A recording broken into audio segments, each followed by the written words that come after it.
யார் கூப்பிட்டாலும் வர்ற சங்க தலைவர் சங்க செயலாளர் யாருன்னா அது உதயகுமார் இவர் தான். ஆனால் இந்த படத்தில் அதில் கூட விதிவிலக்கு. ஏன்னா இவங்க யாரும் கூப்பிடவே இல்லை என் செயலாளரை தவிர. இந்த படத்தில் ஒரு அநியாயம் என்னன்னு 3 ப்ரொடியூசர்களும் என்னை கூப்பிடல, இந்த டைரக்டரும் என்னை கூப்பிடல. அப்புறம் மத்தியானம் 2 மணி இருக்கும், 1:30 மணி இருக்கும். சார் கூப்பிட்டாங்களா சார் அப்படின்னு. கூப்பிடலையப்பா. யார் கூப்பிட சொன்னேன். கூப்பிடலப்பா. டேய் ரொம்பவுமே கேவலப்படுத்தாதீங்கடா, கூப்பிடாம கூட ஃபங்க்ஷனுக்கு வர்றான்னு எழுதிடுவாங்கப்பா நம்ம ஆளுங்க. ஏற்கனவே நேற்று ஒரு பொம்பளை கொடுப்பா, ஒரு நடிகை மந்த்ரா அவர்களோட கொஞ்ச நேரம் பேசிகிட்டு இருந்து அது என் ஃபோனை அது நம்பர் கேட்டுச்சு.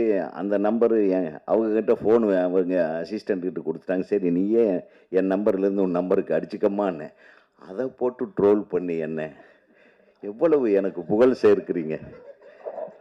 கொஞ்சம் நல்ல வேலை இந்த மேடையில் ஹீரோயின்கள் இல்லை, ஒரு நிம்மதியாக இருந்தது. முதல்ல பேரை சொல்லிட்டு வந்துடுவோம், நீ வந்துடாதம்மா இன்னைக்கு எங்கள் தலைவர் வர்றாருன்னு. இப்படி எல்லாம் சேஃப்கார்டு பண்ணிட்டு வந்து உட்காந்துட்டு இப்போ இந்த படத்தில் தான் வில்லன்னா எனக்கே வில்லன் ஆகிட்டான் போல் இருக்கு.